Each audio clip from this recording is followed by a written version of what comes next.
Praise the lord. మన రక్షకుడు పరిశుద్ధుడు యేసుక్రీస్తు వారి శక్తి కలిగిన నామంలో ఈ రోజున దేవుని యొక్క పరిశుద్ధ వాక్య ధ్యానములకు ప్రతి ఒక్కరికి మన ప్రభు పేరట ప్రైజ్ ద లార్డ్.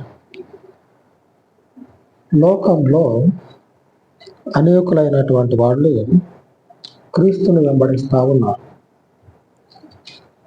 క్రీస్తులో సత్యం ఉన్నదని, క్రీస్తు నిజ దేవుడని, ఆయన మాత్రమే మనుషునికి రక్షణ ఇవ్వగలడు, ఒక మనుషుడిని పాపము నుంచి విమోచింపగలడు అని లోకమంతా కూడా ఏం చేస్తూ ఉన్నదంటే క్రీస్తుని వెంబడించడానికి సిద్ధపడి క్రీస్తుని వెంబడిస్తాము.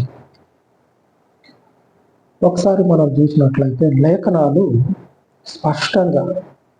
స్పష్టంగా మనకు తెలియజేస్తా ఉంది.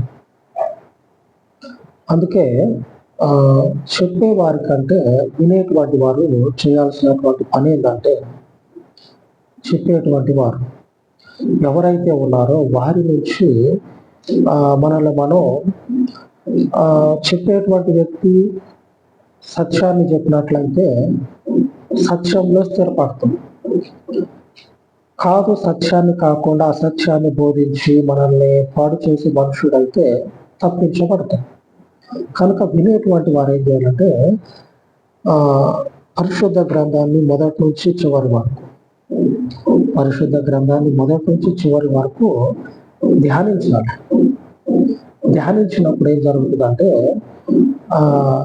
మనము చదివింది, మనము విన్నది మనకు అర్థమవుతుంది. అందుకే యేసు ప్రభు వారు కూడా శాస్త్రులు పరిచయాల గురించి వాళ్ళకి దేవుని వాక్యాన్ని చెప్తా ఉన్నప్పుడు ఈ విషయాన్ని అనేక సార్లు వారికి చెప్పడం జరుగుతుంది. నేను కొత్తగా ఏం చెప్పట్లేదు, మీరు చదువుతూ ఉన్నటువంటి లేఖనాన్ని ఎత్తి పట్టుకొని చెప్తా ఉన్నా. కావాలంటే మీరు చదివేటువంటి గ్రంథాన్ని మీరు తెరిచి చూసినట్లయితే నేను చెప్పినటువంటి మాటలు ఉంటాయి, కొత్తగా నేనేం చెప్పట్లా అని ఆ శాస్త్రులకి పరిచయులకి యూదుల్లో పెద్ద ప్రవక్తలమని చెప్పని చెప్పుకుంటారు కదా, అటువంటి వారికి ప్రభు చెప్తా ఉంటారు. ఇప్పుడు కూడా వినేటువంటి వారు ఏం చేయాలంటే సత్యానికి లోబడినటువంటి వాళ్ళు ఎక్కువ మంది ఉంటారు.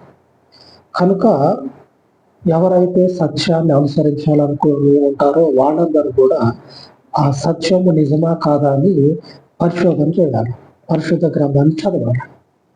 లేకపోతే ఏం జరుగుతుందంటే మనము సరి అయినటువంటి దిశలో కాకుండా మరొక దిశలో పోవటానికి అవకాశం ఉంటుంది. చూద్దాం ఒకసారి యోహాను గ్రంథము, యోహాను సువార్త 16వ అధ్యాయము 8వ వచనం. ఆయన వచ్చి పాపమును గూర్చి, నీతిని గూర్చి, తీర్పును గూర్చి లోకమును ఒప్పుకొని చేయాలి. ఆయన వచ్చి ఏం చేస్తాడు? పాపాన్ని గూర్చి, నీతిని గూర్చి, తీర్పును గూర్చి లోకాన్ని ఒప్పింపజేస్తాడు.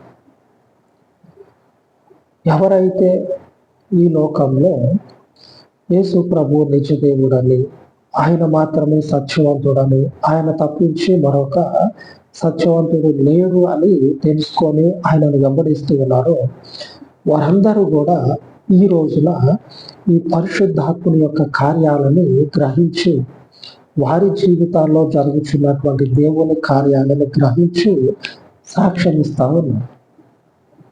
ప్రభు అదే చెప్తా ఉన్నాడు. ఆయన వచ్చి ఏం చేస్తున్నాడో తెలుసా? ఈ అక్రమాలు చేసేటువంటి వారిని, అన్యాయాలు చేసేటువంటి వారిని పుట్టిస్తాడు. కొన్ని సంవత్సరాలకి పూర్వమే ఏముండేదంటే ఖండాలు దాటి, దేశాలు దాటి మనము వేరే ప్రాంతానికి పోతే మోసం చేయడానికి అవకాశం ఉండేది. మోసం చేయబడేటువంటి వాడు, మోసగించబడేటువంటి వాడు, మోసం చేసే వారి చేత మోసగించబడేటువంటి వాడు. ఎందుకంటే వీడు మనోడు కాదు, వీడు పరాయి దేశపోడు, వీడు మన ఖండం కాదు, వేరే ఖండము, అట్లాగా ఆ ఖండాలు దాటి దేశాలు దాటిపోయినప్పుడు మనకి ఒకానొక సందర్భంలో మోసం అనేది, ఆ అబద్ధం అనేది మనకి ఎదురుపడేది.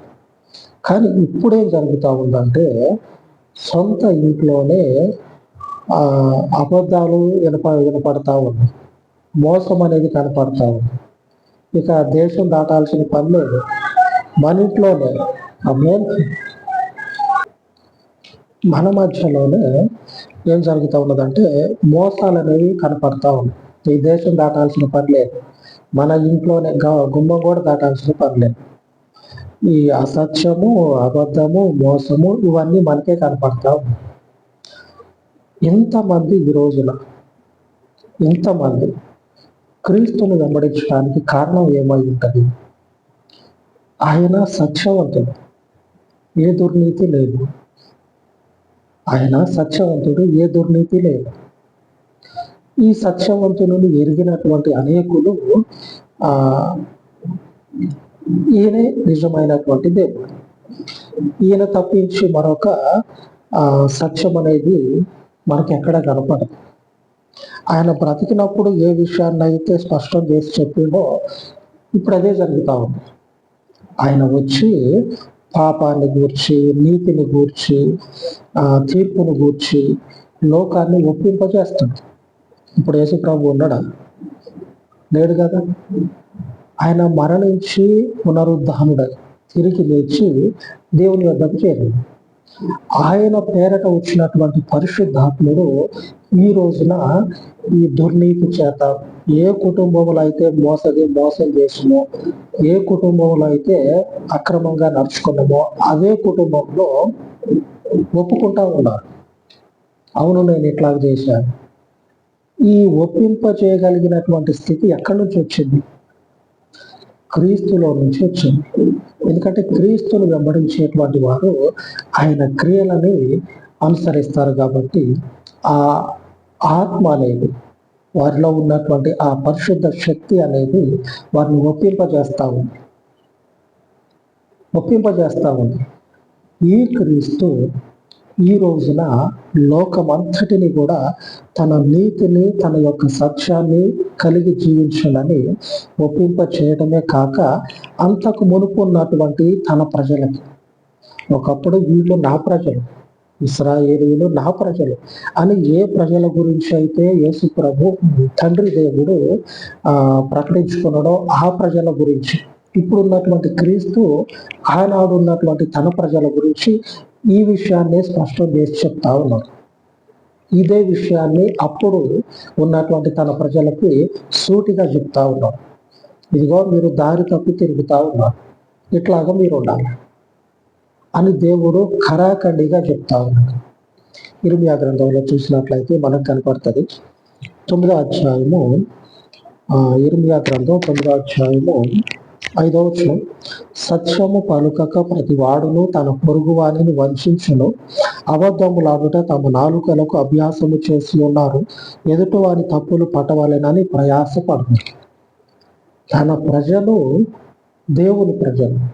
ఇందాక మనం చెప్పుకున్నాం కదా, ఏ ఇంట్లో అయితే మోసం చేసి వచ్చారో అదే ఇంట్లో నిలబడి క్రీస్తును వెంబడించేటువంటి వారు అవును మేము అసత్యంతో అబద్ధాల చేత మోసగించును అని ఒప్పుకుంటా ఉన్నారు ఈ రోజున.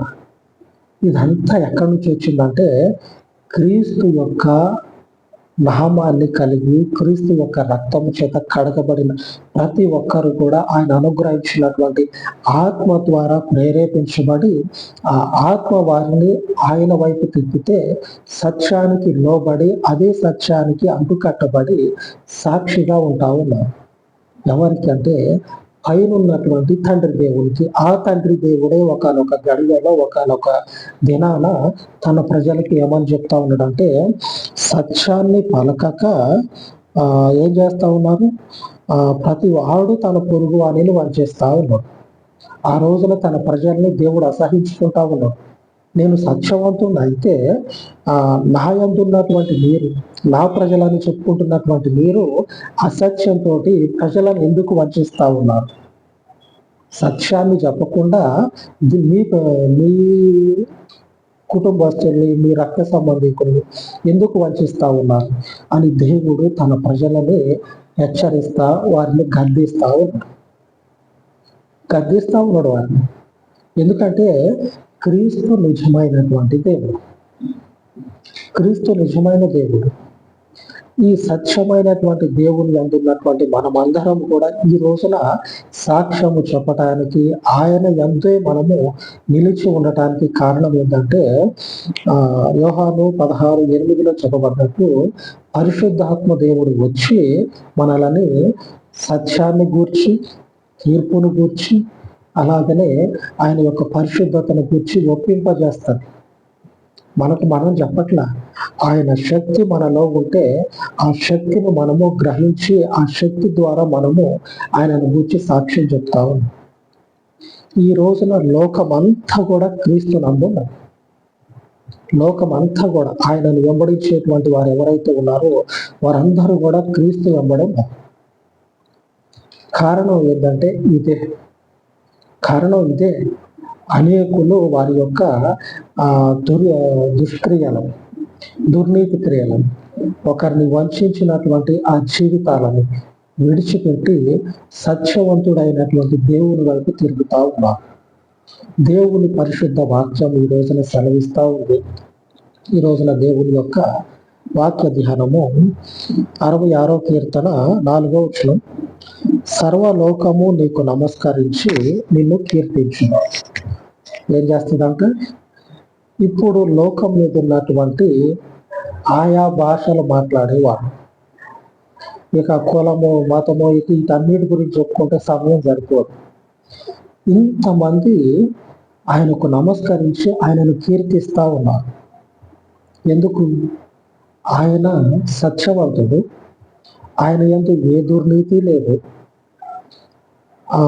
తనది కానటువంటి ప్రదేశంలో ఆయనకు సంబంధం లేని ప్రజలని నీతిగా జీవింపజేస్తా ఉన్నాడు. తన ప్రజల్ని నీతిగా ఉండమని చెప్పడం కాదు, తన వారు కానటువంటి వారు ఎవరైతే ఉన్నారో వారికి సత్యాన్ని చెప్పి ఆ సత్యంలో వారిని నిలబెట్టి తన ప్రజలు కాని వారిని తన ప్రజలుగా చేసుకొని మీరు నీతిని, న్యాయాన్ని వెంబడించండి అని చెప్తా ఉన్నాడు. ఈ క్రీస్తు ఒకనొక గడియలో తన ప్రజలకి ఇదే విషయాన్ని చెప్పాడు.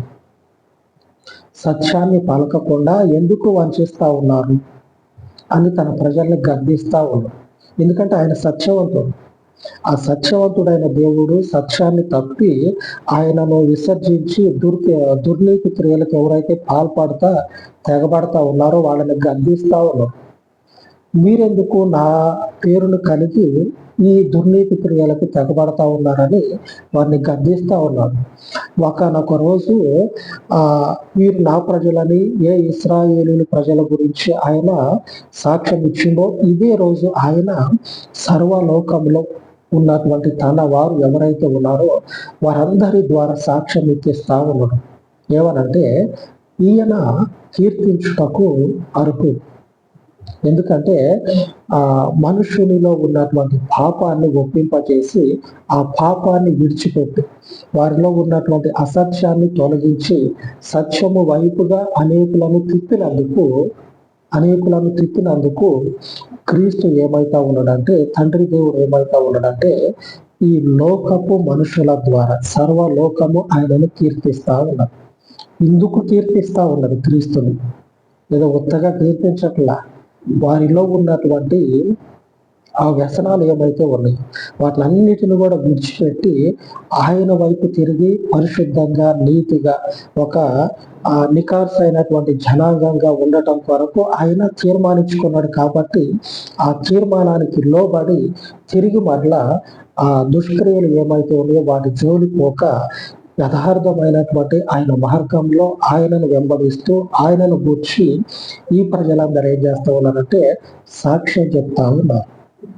కనుక ఈ రోజున మనమందరము కూడా ఆయనను గూర్చి అతిశయించుటకు, ఆయనకు నమస్కరించుటకు, ఆయనను కీర్తించుటకు ఈ జీవితము ధన్యత కలిగి ఉంది. ఇందుకే జీవితాలన్నీ కూడా ఆయన కొరకు సిద్ధపరచబడతా ఉన్నాయి. సాధారణంగా మనుషుడు ఆలోచన చేస్తే సత్యము స్వతంత్రాలుగా చేస్తాడు, పాపం చెయ్యదు. తప్పు చేసినోడు నీతిమంతుడిగా చెప్పుకోలేడు, నేను మనుషుల్ని గొప్పోడు అని చెప్పుకోలేడు. చెప్పుకున్న రేపటి రోజున బండారం బయటపడతాడు. ఆమె ఏదో ఒకనాడు బయటపడుతుంది, అప్పుడు తెలిసిపోతుంది. అప్పుడు చెప్పుకోమని బయటపడ్డనాడు మొదట ఎట్లా చెప్పుకున్నాడో, నేను సత్యవంతుడని చెప్పుకున్నాడో, ఆ బయటపడే నాడు చెప్పుకోమని జనాల్లోకే రాదు. ఏం చేస్తుందంటే మన యందు ఉన్నటువంటి దేవుని సత్యము మనల్ని స్వతంత్రులుగా చేస్తాడు.